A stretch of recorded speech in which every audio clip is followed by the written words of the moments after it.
I couldn't even dream of it. Put the black fungus in the pan and fry them.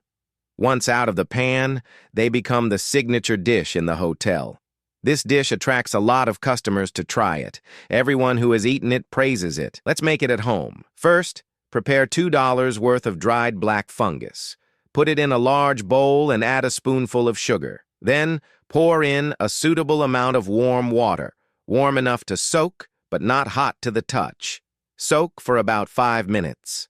Next, add a spoonful of flour. As we all know, flour has strong absorbent power and is often used to wash fruits, vegetables, and meat. After washing, you'll notice a lot of impurities and dust. Rinse it with running water 2 or 3 times until the water runs clear. Take it out, drain the water, and tear it into small pieces. This makes it easier to use. Place it in a basin and set aside. Boil a pot of water in advance. When the water is boiling, add a handful of washed coriander. Boil for about 25 seconds, just until the color changes, then remove and set aside. Prepare an empty bowl. Crack 2 eggs into it and mix thoroughly using black chopsticks. Then, add 50 grams of flour and 50 grams of starch. Add them gradually and mix well each time to control the thickness of the batter.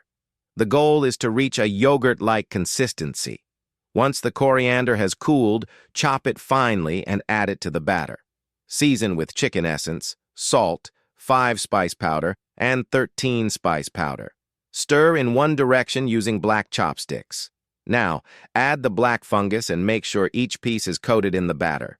Pour a generous amount of cooking oil into a pan and heat it to about 50% hot. Place the coated black fungus into the pan one by one. Dear friends, it's not easy to make a video. If you found this helpful, please like and share it. Thank you very much. Do not keep the flame too high or it will burn easily. Once it starts to hold its shape, use chopsticks to keep turning each piece so it heats evenly. Fry until the surface turns golden and crispy. Then, take it out and give it a second fry. It will remain crispy even after sitting for a while. Don't fry for too long. About 15 seconds is enough for the second fry. After frying, place on a plate. Your delicious, crispy fried black fungus is ready. You can sprinkle it with barbecue seasoning or salt and pepper. It's crispy on the outside and soft on the inside. Every time my family gathers or relatives visit, they request this dish. It can also be served as a snack. Both adults and children love it.